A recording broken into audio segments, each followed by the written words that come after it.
Hello दोस्तों, कैसे हैं आप सब। स्वागत है आप सभी का कॉमिक वर्ल्ड चैनल पर। तो चलिए दोस्तों, शुरू करते हैं राज कॉमिक्स में बाकेलाल सीरीज का अगला कॉमिक विशेषांक पशु बुद्धि। संजय गुप्ता पेश करते हैं पशु बुद्धि। भला राक्षसों का सौंदर्य से क्या लेना देना। पौराणिक ग्रंथों में भी राक्षसों को दुर्बुद्धि एवं कुरूप दिखाया व बनाया बताया गया है। कुरूप केतु ने स्वयं को मानवों के समान रूपवान बनाने की ठान ली थी।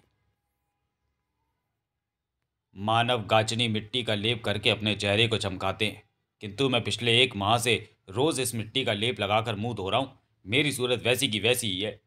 मुझे संसार की सर्वाधिक सुंदर युवती से विवाह करना है, किंतु वैसा तभी मुमकिन है जब मैं स्वयं भी कामदेव के समान सुंदर दिखूं।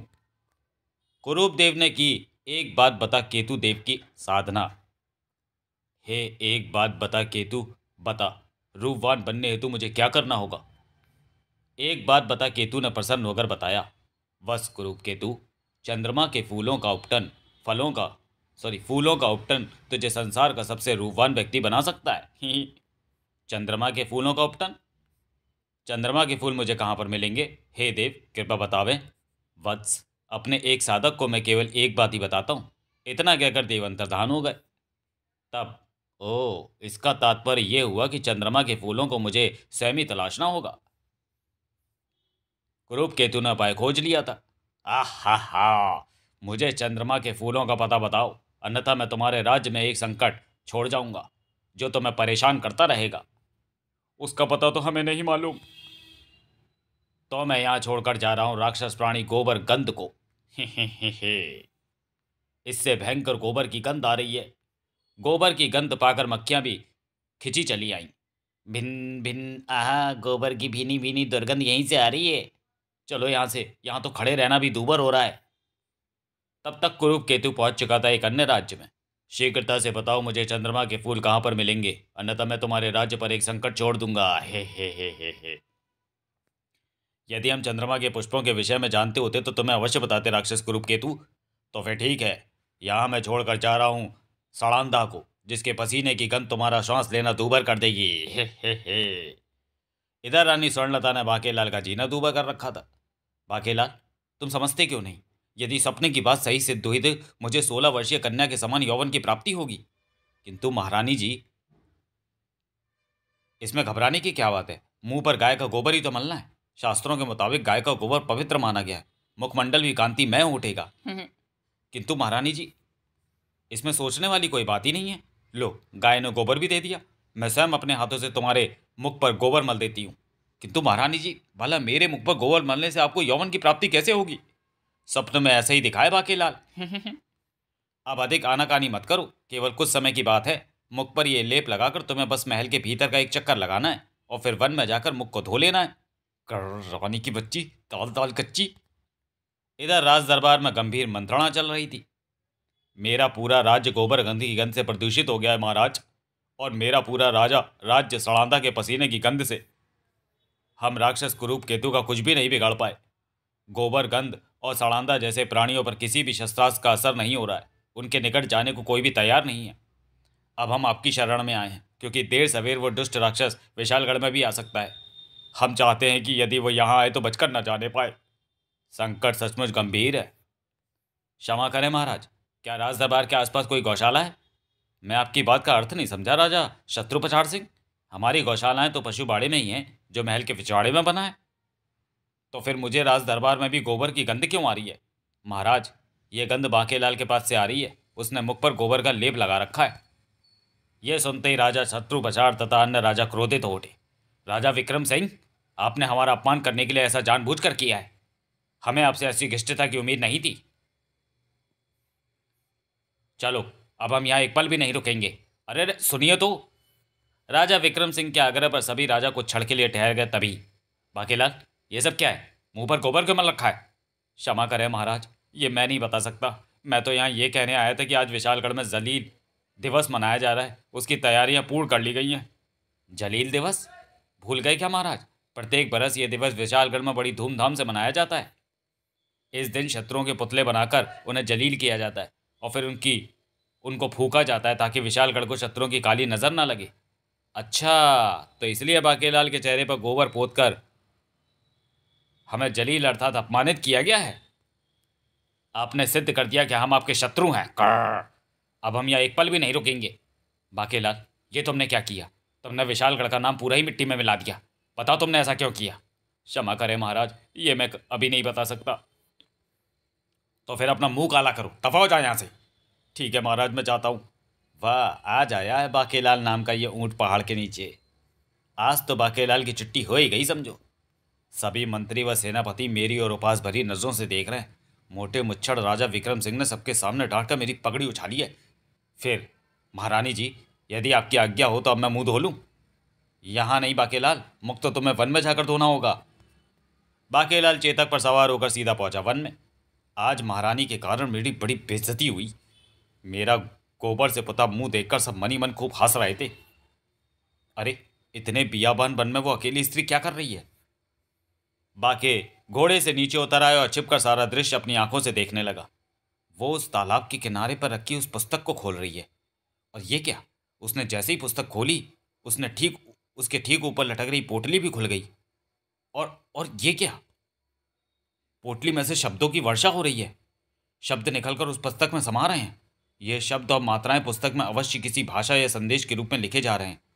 वो संदेश या वाक्य क्या है, ये मैं बिना पुस्तक पढ़े नहीं जान सकता। पुस्तक पढ़ने के पश्चात उस स्त्री ने एक जल गीत गाया। आजारी आजारी अखियन में निंदिया आजारी आजारी धीरे से आजा। तत्पश्चात वह स्त्री सरोवर में उतर गई। आहा, ठंडे ठंडे पानी से नहाना चाहिए। सरोवर में उतर जाओ तो नहाना आए ना आए, नहाना चाहिए। जब तक वो स्त्री सरोवर से निकलकर चली नहीं जाती, तब तक मैं उस पुस्तक और पोटली में रखे शब्दों का रहस्य नहीं समझ सकता। शीघ्र ही जब वह स्त्री स्नान करके सरोवर में से बाहर निकली तो बाकेलाल की आंखें आश्चर्य से फैल गईं। अरे, साधारण रूप व रंग, नाक व नक्श की स्त्री सरोवर में स्नान करने के बाद अप्सरा बन गई। इस सरोवर का जल तो बड़ा चमत्कारी लगता है। और ये क्या? शब्द पुस्तक में से निकलकर वापस पोटली में समा गए। सहसा ही ठिठक कर रुक गया बाकेलाल। अरे, एक और स्त्री सरोवर में जा रही है। और ये क्या? इस स्त्री ने तो पुस्तक की ओर देखा भी नहीं, वो सीधे सरोवर के जल में उतर गई। शायद उसने पहले वाली स्त्री को सरोवर में स्नान करते और फिर उसे रूपवान होते देख लिया होगा। स्वयं को वैसे ही रूपवान देखने की प्रसन्नता के कारण वह बिना कुछ सोचे समझे सरोवर में उतर गई है। होड़ औंधा की होगा, अब देखना ये है। वो सरोवर के जल से बाहर आ गई है। अरे, सरोवर के जल में स्नान करते ही इसका रूप भी निखर गया। वो स्त्री अपना रूप सौंदर्य देखकर फूली नहीं समा रही है, परंतु ओ ये क्या? कोई वृक्ष से प्रेत के समान लहराकर नीचे आ रहा है। हे हे हे हे हे हे हे हे हे। कौन हो तुम? हे सुंदरी, मेरा नाम पशुबुद्धि है। ये सच है कि इस सरोवर में स्नान करने से रूप की प्राप्ति होती है, किंतु हे। किंतु क्या? तुमने स्नान की सभी प्रक्रियाएं पूर्ण नहीं की और ऐसा होने पर सरोवर से स्नान करके निकली स्त्री को मुझसे विवाह करना पड़ता है। हे। विवाह? और यदि मैं ना कहूं तो मुझे तुम्हारा हरण करना होगा। हे। उसकी आवश्यकता नहीं पड़ेगी, मैं विवाह के लिए तैयार हूं। अरे, तुम तो इतनी जल्दी मान गई। वो क्या है, 16 से 20 वर्षीय कन्या से जब विवाह के लिए पूछा जाता है तो वो पूछती है कि वर अर्थात लड़का कैसा है। 20 से 30 वर्षीय कन्या से जब विवाह की मर्जी पूछी जाती है तो वो पूछती है कि वर अर्थात लड़का कार्य क्या करता है। और जब विवाह योग्य 30 से 40 वर्षीय कन्या से पूछा जाता है तो वो फट से कहती है, कहाँ है लड़का? मैं 40 वर्षीय कन्या हूँ, मैं तुमसे विवाह करने को तैयार हूँ। तो फिर मैं तुम्हें ले चलता हूँ तिलिस्मी लोक को। ये सब देखते देखते बाकेलाल की बातें खिल रही थी, किंतु वो प्रक्रिया कौन सी है जिसके द्वारा ना होने पर पशुबुद्धि सरोवर में स्नान करने वाली कन्या से विवाह करता है? इसके लिए मुझे पढ़नी होगी ये पुस्तक। बाकेलाल ने पुस्तक को उठाकर खोला ही था कि ऊपर शाखा पर लटकती पोटली भी खुल गई। पोटली में से शब्द झड़ रहे हैं। शब्द बाकेलाल के हाथ में थवी पुस्तक में समा गए। घुसो घुसो घुसो, ही। शब्द वाली पन्नों की उस पुस्तक पर छपते चले गए। इस तिलिस्मी जल सरोवर सुंदर मुंद्रिये में आपका स्वागत है। इस जल सरोवर में स्नान करने से रूप गुण की प्राप्ति होती है, किंतु ध्यान रहे, स्नान करने से पूर्व जलोरी का गान गाना आवश्यक है। जलोरी अर्थात जल की लोरी। जलोरी को सुनकर इस सरोवर व वन का रक्षक पशुबुद्धि सो जाता है। यदि जलोरी पड़े बिना स्नान किया तो स्नान करने वाली स्त्री पर पशुबुद्धि रीझ जाएगा, फिर उससे विवाह करेगा। और यदि स्नान करने वाला पुरुष है तो उससे वो खींच जाएगा, फिर उसका तुरंत वध कर डालेगा।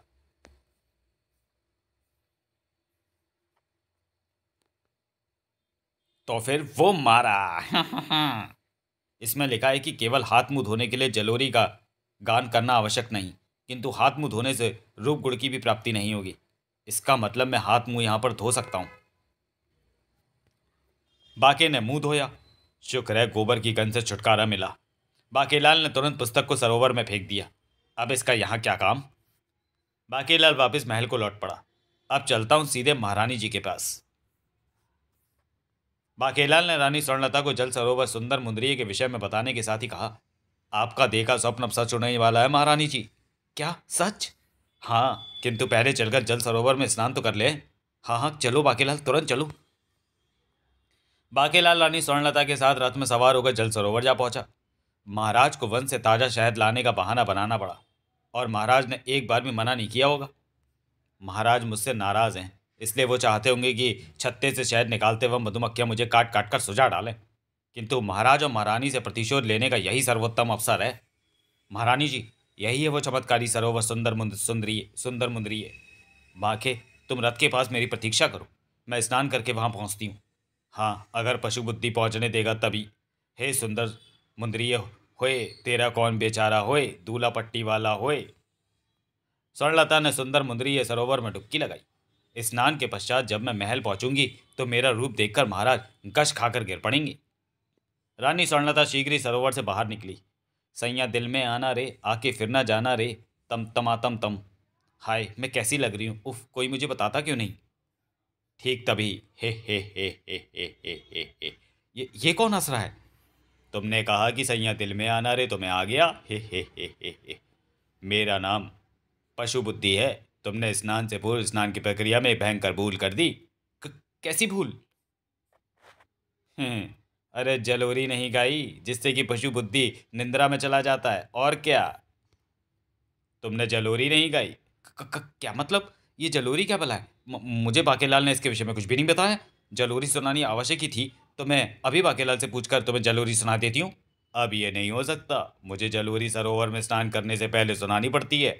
अब तो मैं तुम पर रीत चुका हूं, तो अब तुम क्या करोगे? तुम्हें भी करना होगा मुझसे विवाह। हे। विवाह? हाँ, इस वृक्ष पर ये जितनी भी पतली पतली टहनियां लटकी तुम देख रही हो ना, ये मेरी वो पत्नियां हैं जिन्होंने स्नान से पूर्व स्नान की प्रक्रिया पूर्ण नहीं की थी। टहनियां? पत्नियां? अब तो स्वर्णलता थरथर कांपी उठी और चीख पड़ी, बाकेलाल, मुझे इस दुष्ट से बचाओ। हे।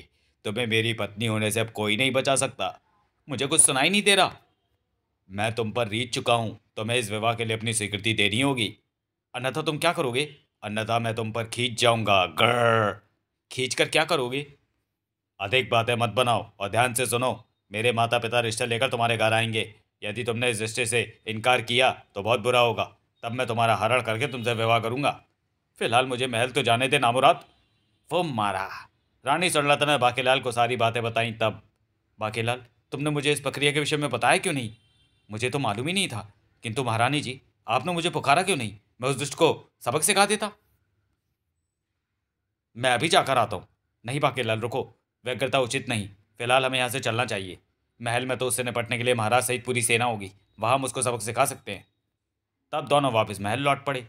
किंतु बाकेलाल, तुमने अभी तक ये तो बताया ही नहीं कि सरोवर में स्नान के पश्चात मैं कैसी लग रही हूँ। महारानी जी, अब क्या बताऊं? आपको देखने के बाद मैं यही सोच रहा हूँ कि यदि आप विवाहित ना होती तो आज मैं स्वयं आपसे विवाह कर लेता। क्या सच बाकेलाल? क्या मैं सचमुच इतनी सुंदर दिखाई पड़ रही हूँ? आप देख लीजिएगा महारानी जी, महाराज तो आपको पहचानेंगे भी नहीं। दोनों शीघ्र ही महल में महाराज के सम्मुख जा पहुंचे। अरे रानी, तुम तो पूरी हूर लग रही हो। ये चमत्कार कैसे हुआ? ये बाकेलाल की कृपा से हुआ महाराज। बाकेलाल, तुम्हारी मेरे सामने पड़ने की हिम्मत कैसे हुई? क्रोध ना करें महाराज। तब मैं आपको वह रहस्य नहीं बता सकता था, क्योंकि मुझे महारानी जी ने मना किया था। हाँ, इसे मैं नहीं बताने को मना किया था महाराज, क्योंकि यदि जल सरोवर में स्नान से पूर्व रहस्य किसी को पता चलता तो मेरी सूरज वृक्ष की छाल जैसी हो जाती। जल सरोवर? स्वर्णलता विक्रम सिंह को सारी बातें विस्तार से बताती चली गई। तब, पशु बुद्धि के माता पिता जब आएंगे तो हम उनको इनकार कर देंगे। महाराज, सब लोग जलील दिवस के उत्सव पर आपकी प्रतीक्षा कर रहे हैं। जलील दिवस, इस दिन काल्पनिक शत्रुओं के पुतलों को जलील किया जाता है, उन्हें फूंका जाता है। जलील दिवस मुबारक हो महाराज। जलील दिवस पर आप सभी को भी बहुत बहुत मुबारक हो। मैं कामना करता हूं कि विशालगढ़ की ओर अपनी कुदृष्टि उठाने से पूर्वी शत्रु को मन बुद्धि आ जाए। तब महाराज की जय हो। हम पशुबुद्धि के माता पिता हैं। मेरा नाम अत्या है और ये मेरी पत्नी चारी है। हमारा पुत्र पशुबुद्धि इस कन्या से विवाह करने का इच्छुक है। हम अपने पुत्र के विवाह का अपशकुन लेकर आए हैं। अपशकुन? हाँ, हमारे यहाँ शुभ कार्यों में अपशकुन लेकर जाते हैं ताकि हमारा अपशकुन कटे और दूसरों के पल्ले बने। ई महाराज, इसमें तो सांप है। तो ये रिश्ता पक्का समझे? मुबारक हो महाराज। अरे रे, ये विवाह नहीं हो सकता। आप बाइज्जत यहाँ से जा सकते हैं। अब शकुन के बदले हम शकुन लेकर ही जाते हैं, अन्यथा ये हमारे लिए अशुभ होता है। यदि आपने इस विवाह से इनकार किया तो परिणाम भुगतने को तैयार रहें। यदि ये धमकी है तो हम धमकियों से भयभीत होने वाले नहीं हैं। चलिए, मैं आपको मान सम्मान सहित महल के बाहर छोड़ाता हूँ। हम ऐसे नहीं जाएंगे। तो फिर ठीक है, अब हमें तुम्हारी करनी ही पड़ेगी। भला क्या, हमारे यहाँ आज के दिन जलील दिवस पर अपने शत्रुओं के पुतलों को जलील करने की प्रथा है। हम लोग तुरंत लड़ाई में विश्वास नहीं रखते, किंतु यदि इस दिन कोई शत्रु अपनी हठता से बाज ना आए तो हम उसकी खुरचन अर्थात बेइज्जती करते हैं। चलो भाई चलो, सब लोग बारी बारी से अत्या और चारी की खुरचन करो। तुमने हमें जूतों के हार पहनाए, यह हमारा अपमान है। अपमानित होने के पश्चात अब हम यहाँ एक पल भी नहीं रोक सकते। आओ चारी। पशु बिरादरी नियम के मुताबिक अब मेरा बेटा इस कन्या का हरण करेगा। हमें पशु बुद्धि से सावधान रहना होगा। बाकेलाल, तुम्हें उनकी खुरचन करने की क्या आवश्यकता थी? हमारे यहाँ शत्रुओं को भी मान सम्मान की निगाहों से देखा जाता है। यह प्रथा भी इसलिए आरंभ की गई थी ताकि हम अपने शत्रुओं का क्रोध पुतलों पर निकाल सकें। किंतु महाराज, यदि कोई घर में घुसकर धमकी दे रहा हो और तो चुप भी तो नहीं बैठा जा सकता ना। और फिर मोटे, तुझ पर कोई विपत्ति आए इससे अच्छी बात और क्या होगी? और महारानी, तुम्हें भी एक स्वप्न के चक्कर में वन में जाकर उस चमत्कारी सरोवर में स्नान करने की क्या आवश्यकता थी? मेरे चेहरे पर झुर्रियां पड़ने लगी थी तो मैंने सोचा कि सपने के अनुसार स्नान करके देख लेने में कोई हानि नहीं। किंतु अब क्या होगा? इस बात का क्या मतलब है सेनापति? जलील दिवस के पश्चात स्वयं को शुद्ध करने के लिए 3 दिवस तक वनवास की भी प्रथा है। यदि वनवास के समय पशुबुद्धि नाम के उस शैतान ने कोई गड़बड़ की तो क्या उसका उत्तर दिया जाएगा? हाँ, ईंट का जवाब पत्थर से। सेनापति, अपने सैनिकों को तैयारी का आदेश दो। विक्रम सिंह को भला अब कौन रोक सकता था? पशुबुद्धि ने यदि कोई गड़बड़ की तो उसका परिणाम भी भुगतना होगा। अब आएगा मजा। रानी जी और मलवाओ मेरे चेहरे पर गोबर। तत्पश्चात सभी 3 दिवसीय वनवास के लिए वन में जा पहुंचे। पशुबुद्धि ने जो कहा है वो करके रहेगा। रानी का उसके हाथों बच पाना असंभव है। वन में तंबू गाड़ दिए गए। सेनापति, तुम चारों ओर निगाह रखो, दुष्ट पशुबुद्धि कोई शैतानी हरकत ना कर सके। उसी दोपहर, महाराज, प्रथा के अनुसार अब 3 दिवस तक यहीं रहना होगा, तो समय व्यतीत करने के लिए क्यों ना शिकार पर चलें। किंतु बाकेलाल, महाराज वो देखिए, सुनहरी हिरण। मुझे वो हिरण चाहिए। सुनहरी हिरण? ओह, कहीं ये वो दुष्ट पशुबुद्धि ही तो नहीं जो हिरण का वेश धरकर रानी को वशीभूत करने की चेष्टा कर रहा है? किंतु महाराज, वैसा तो भगवान श्री राम के युग में हुआ था। इसलिए तो मुझे इस हिरण पर संदेह हो रहा है। क्या पता पशुबुद्धि भी मारीच की नकल करके उसी योजना के तहत रानी के हरण की योजना बना रहा हो। यदि ऐसी बात है महाराज, तो फिर इस हिरण का वध होना बहुत आवश्यक है। मैंने अपने जीवन में बहुत हिरण मारे हैं। आप चिंतित ना हो महाराज, मैं इस हिरण को अभी मार गिराता हूँ। कहीं मोटा सच ना कह रहा हो। सेनापति को देखकर हिरण भाग निकला। भागकर कहाँ जाएगा धोखेबाज। सेनापति को गए कुछ ही देर हुई थी कि तभी, आ महाराज, बाकेलाल मदद करो। ये पुकार तो सेनापति की है, वो किसी संकट में है महाराज। हे मायावी, ये मायावी हिरण की चाल है। तब भी ऐसा ही हुआ था जब श्रीराम उस हिरण को पकड़ने गए थे। किंतु महाराज, आपको सेनापति की मदद के लिए जाना चाहिए। ठीक है, मैं जाता हूँ। बाकेलाल, तुम महारानी की रक्षा के लिए यहाँ रहोगे। कुछ देर बाद। ठीक है महाराज। कुछ देर बाद, आ बाकेलाल मदद करो। बाकेलाल, ये तो महाराज की करुण पुकार है। लगता है वो भी किसी विपत्ति में फंस गए। तुम भी उनकी मदद को जाओ। ठीक है महारानी जी, मैं भी जाता हूँ। किंतु बाकेलाल, तुम रुक क्यों गए? महारानी जी, जाने से पहले मैं बाकी रेखा खींच देता हूँ, जैसी लक्ष्मण ने खींची थी। इससे कुछ होगा तो नहीं, किंतु अगर पशुबुद्धि साधु के वेश में आपको हरण करने यहाँ आए तो आप रेखा का झूठा भय दिखाकर उसे इस पार ही रुकने को विवश कर सकती हैं। इतना कहकर बाकेलाल भी चला गया। बाकेलाल का सोचना बिल्कुल ठीक था। वो सुनहरी हिरण मेरा ही फैलाया माया जाल है। राक्षस राज रावण की योजना पर ही मैंने कन्या को हरण करने की योजना बनाई थी। रावण भी सफल हुआ था और मैं भी सफल होऊंगा। अब तंबू के बाहर कन्या अकेली रह गई है। यही अवसर है साधु का वेश धर लूं। हे हे हे हे हे। मैं कन्या के समक्ष जाकर भिक्षा मांगूंगा। जैसे ही कन्या मुझे भिक्षा देने को आगे बढ़ेगी, मैं उसका हरण कर लूंगा। भिक्षाम देहि। हे साधु, कृपया वहीं रुक जाए। इस बाकी रेखा को पार किया तो भस्म हो जाएंगे। ओह, मुझे बाके लाल के पास लक्ष्मण जैसी शक्ति होने की उम्मीद बिल्कुल नहीं थी। अब क्या करूं? किसी भी तरह कन्या को रेखा के इस ओर आने को उकसाना होगा। हे साधु महाराज, आप थोड़ी देर विश्राम कर लें। महाराज, बाकेलाल और सेनापति आते ही होंगे आपको भिक्षा देने, किंतु मैं प्रतीक्षा नहीं कर सकता। आपको प्रतीक्षा करने की कोई आवश्यकता नहीं है। वो देखो, तीनों आ गए। तो मैं चला, मेरी पूजा का समय हो गया। अरे वो साधु कौन है और वो भाग क्यों रहा है? अवश्य कपटी साधु होगा। शायद साधु के वेश में वो पशु बुद्धि ही होगा जो रानी का हरण करने आया होगा। महाराज, आपका संदेह सत्य था। ये देखिए, साधु की नकली दाढ़ी। महाराज, आप आ गए? सेनापति क्यों चीखा था? महारानी जी, मैं जब हिरण का पीछा करता हुआ आगे बढ़ा तो मेरा पाँव झाड़ी में फंस गया। मेरे मुंह से चीख निकल गई, महाराज मदद! मुझे देखते ही हिरण गुर्रा कर मेरी ओर झपटा। अब तुम मेरे स्वामी पशु बुद्धि के फैलाए माया जाल में फंस गए हो। मरने के लिए तैयार हो जाओ। महाराज, बाकेलाल बचाओ! हिरण अपने पहने सींग मेरे पेट में घोंपी देने वाला था कि बीच में महाराज आ गए और वो सींग उन्हें लग गया। ओ बाकेलाल मदद! महाराज की चीख सुनकर मैंने समझा कि सींगों ने महाराज का पेट फाड़ दिया, किंतु महाराज के तुल पेट को सींग फाड़ नहीं पाए थे, बल्कि रुई की तरह पेट ही अंदर धंस गया था। दूर हट जा दुष्ट पाजी था। दुष्ट हिरण ने पुनः हम पर झपटने की चेष्टा की तो मैं मरना होगा, किंतु तभी एक सिंह हिरण पर झपटा। कर, अबे इतनी उछल कूद मचा रहा है। तुम घबराओ मत सेनापति, मैं तुम्हारा पाँव झाड़ी से छुड़ाता हूँ। तभी बाकेलाल भी वहां पहुंचा। महाराज, क्या हुआ? आप चीखे क्यों थे? हिरण के सींग चुप गए थे बाकेलाल, किंतु अब सब ठीक है। ही धूर्त हिरण दुष्ट पशु बुद्धि का फैलाया माया जाल था। वो देखो, शेर ने हिरण को मार डाला है और अब उसे खाने वाला है। जा, पेट में जाकर थोड़ा विश्राम कर। हिरण को सिंह का भोजन बनने से बचाना होगा महाराज। कम से कम उसकी सुनहरी खाल तो महारानी को तोहफे में देंगे। और इस प्रकार फिर हमने सिंह को भगाया और सुनहरे हिरण की खाल तुम्हारे लिए ले आए। आहा, ये तो अति सुंदर है। उधर पशुबुद्धि के क्रोध का पारावार न था। मेरी चाल असफल हो गई, किंतु मैं हार नहीं मान सकता। सदियों से जो रीत चली आई है, मैं उसका पालन अवश्य करूंगा। जल सरोवर के निकट पहुंचकर उसने विचित्र स्वर करते हुए उस वृक्ष पर रखा हुआ चरखा उतारा। ओ ओ ओ या ऊ! क्रोध में भरा पशुबुद्धि चरखा चलाने लगा। वन में चप्पा चप्पा चरखा चले, ओए वन में चप्पा चप्पा चरखा चले। वन में युद्ध का ऐलान हुए, ओए वन में मेरे पशु सेना शीघ्र मिले। चरखा चलने से उसमें से निकली पशु सेना। हे पशु बुद्धि, आंखें जैसे चील ततैया, जीभ सर्प का फुंकारा। पशु बुद्धि, हे पशुदेव सेना, ये नृत्य करके प्रसन्न होने का समय नहीं है। तुम वन में वास करने वाले सभी पशुओं के देवता हो और मैं तुम्हारा देवता हूँ। मुझे युद्ध के लिए तुम्हारी आवश्यकता थी, इसलिए मैंने चप्पा चप्पा चरखा चलाकर तुम्हें बाहर निकाला है।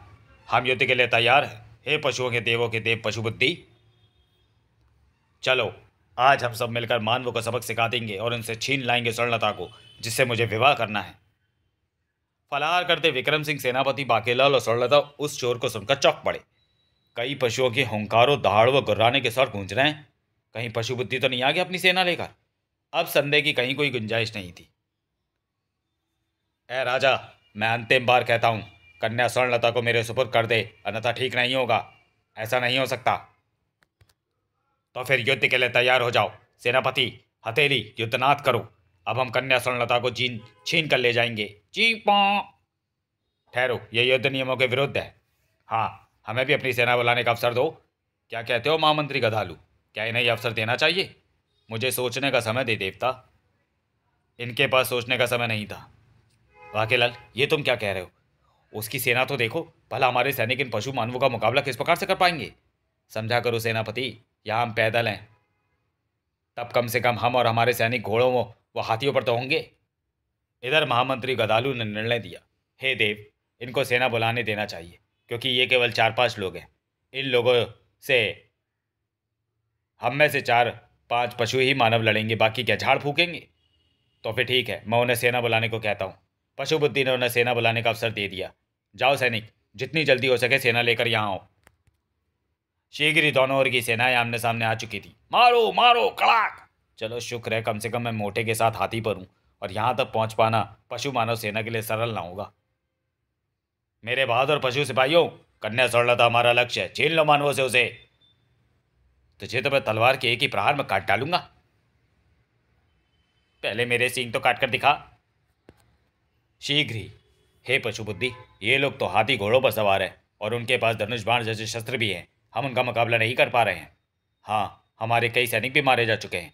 महामंत्री गदालू, ऐसी विकट स्थिति में क्या करना चाहिए? सोचकर बताता हूँ। महामंत्री गदालू सोचकर बताने में 1 दिन से लेकर 1 सप्ताह तक का समय ले लेते हैं। तब तक क्या करें?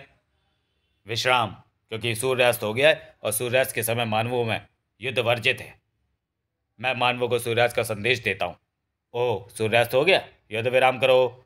मुबारक हो महाराज। युद्ध के प्रथम चरण में उसके कई सैनिकों का वध करके हमने पशु बुद्धि को शिकस्त दी है, जबकि पशु सैनिक हमारे सैनिकों तक पहुंच भी नहीं पाए। बाकेलाल को तुरंत कुछ करना था। बेटा बाकेलाल, ऐसे तो पशु बुद्धि की सारी सेना मारी जाएगी और वो रानी को राजा से छीन कर नहीं ले जा पाएगा। ओह, सूझ गई तरकीब पशु बुद्धि की सेना को विजय दिलाने की। मुझे उन्हें विश्वास में लेना होगा ताकि कल के युद्ध में शत्रु सेना मुझ पर प्रहार न करे। मनी मन कोई योजना बनाकर बाकेलाल शत्रुओं के खेमे में जा पहुंचा। महामंत्री गदालू, कुछ सोचा? सूर्योदय के साथ ही युद्ध पुनः आरंभ हो जाएगा। महामंत्री गदालू, 1-2 बरस में कुछ ना कुछ अवश्य सोच लेंगे। है। ये उपास का समय नहीं है लोमड़ा। उफ, हम अपनी मदद के लिए हिंसक वन प्राणियों को भी तो युद्ध में नहीं बुला सकते, क्योंकि यदि मैंने ऐसा किया तो मुझसे देवता की पदवी छीन ली जाएगी। अन्यथा ये युद्ध में कब का जीत चुका होता। तुम पशुओं के देव हो, तुम हिंसक वन्य प्राणियों की मदद नहीं ले सकते, किंतु अन्य पशुओं को मानव की मदद करने से रोक सकते हो। तुम यहाँ? हाँ, राजा विक्रम सिंह से मेरी भी शत्रुता है। जैसा मैं कहता हूँ वैसा करो। महामंत्री गदालू, तुम क्या कहते हो? अभी तो मैं पहले वाली समस्या पर ही सोच रहा हूँ पशु बुद्धि। तुमने गदालू को अपना महामंत्री क्यों बनाया हुआ है? महामंत्री बनने की योग्यता तो लोमड़े में है, उसका दिमाग तेज चलता है। इसलिए तो मैंने उसे महामंत्री नहीं बनाया, वरना वो अपनी चालों से एक दिन स्वयं पशु बुद्धि बन बैठेगा। महामंत्री के पद पर हमेशा सुस्त दिमाग प्राणी को ही रखना चाहिए। तो फिर ठीक है, जैसा कहा है वैसा करना। मैं चला, किसी ने देख लिया तो गजब हो जाएगा। सूर्योदय के साथ ही हाथी हथेली ने युद्धनाद किया। आक्रमण! चींपो!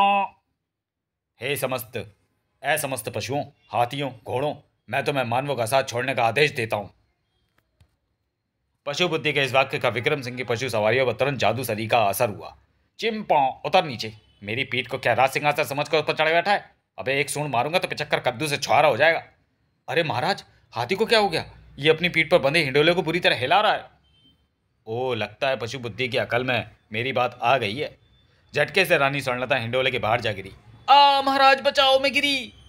चिंपो, अबे उतरो नीचे। अबे तुम्हारी तो ऐसी की तैसी। चिंपो। विक्रम सिंह ने स्वर्णलता को वापस हिंडोले में खींच लिया। महाराज, हाथी अपनी पीठ चट्टान से रगड़ रहा है। इसको खुजली हो रही होगी बाकेलाल। अबे मोटे कद्दू, वो अपनी पीठ नहीं खुजा रहा है, बल्कि पेट के चारों ओर बंधी वो रस्सी घिसकर काट रहा है, जिससे हिंडोला बंधा है। क्या? चिंपो, अभी बताता हूं तुम्हें। महाराज, ये घोड़े तो अभिवादन की मुद्रा में अपनी पिछली टांगों पर खड़े हो गए हैं। गिराओ इन नामुरादों को नीचे। कमबख्त जब तब चाबुक चलाते रहते हैं। शाबाश, गिरा दो सभी सैनिकों को नीचे। हाथियों की कारस्तानी से हिंडोले टूट टूट कर गिरने लगे। कड़ाक! आक्रमण! अब सिखा दो इनको सबक। राजा विक्रम सिंह का हिंडोला भी भूमि से आ लगा। महाराज, मेरी तरफ वृक्ष की शाखा पकड़ लीजिए। बाकेलाल, मुझे वो शाखा पकड़नी चाहिए थी जिसे तुमने पकड़ रखा है। चल, भूल हो गई महाराज, मुझे भी टहनी पकड़कर ही लटकना चाहिए था। शुक्र करो कि तुम मेरे ऊपर गिरी हो। तभी हे, आखिर तू मेरे हाथ लगी गई। छोड़ दे मुझे दुष्ट। नहीं, उसको हाथ मत लगा दुष्ट। स्वर्णलता की प्राप्ति के साथ ही युद्ध का उद्देश्य समाप्त हो गया। महाराज, मुझे बचाओ। पहले कोई मुझे खड़े होने में तो मदद करो। विक्रम सिंह बाकेलाल और सेनापति के देखते ही देखते पशु बुद्धि स्वर्णलता को लेकर उस वृक्ष में समा गया। रानी! महाराज, क्यों ना मुसीबत की जड़ बने इस वृक्ष को ही काट दिया जाए। ये मशवरा अपने पास ही रखो सेनापति, क्योंकि यदि वृक्ष को भी काट दिया तो रानी हमें कभी नहीं मिलेगी। कहते हैं संकट कभी अकेला नहीं आता। महाराज, गजब हो गया। गजब तो यहाँ हुआ है, वहां महल में क्या हुआ सैनिक? महाराज, राजा शत्रु पछाड़ सिंह ने अपने पड़ोसी राजाओं के साथ मिलकर विशालगढ़ पर आक्रमण कर दिया है। ओ बाकेलाल, तुमने उन्हें जलील किया था, अब भुगतो। महाराज, आप स्वयं बाकेलाल जी और सेनापति जी सही सारी सेना तो यहाँ है, तो हमने शत्रु राजाओं को यहीं का पता दे दिया। शत्रु सेना इसी ओर आती ही होंगी युद्ध के लिए। ओह, हमने उन्हें लस्सी पीने तक वहीं रुकने को कहा भी, किंतु वह लस्सी घर से ही पीकर आए थे। लीजिए महाराज, सेनाएं यहाँ पहुंची हैं। सेनापति, सेना को आवाज दो। सैनिकों, पहले हमें शत्रु सेना के डाट खट्टे करने होंगे। आक्रमण, आक्रमण! दोनों सेना एक दूसरे पर टूट पड़ी। बाकेलाल, अब क्या करें? संकट बढ़ते जा रहे हैं। ये संकट तो महारानी जी के कारण खड़ा हुआ है महाराज। यदि महारानी जी मुझे मुंह पर गोबर मलने को ना कहती तो इनमें से कोई भी संकट ना आता।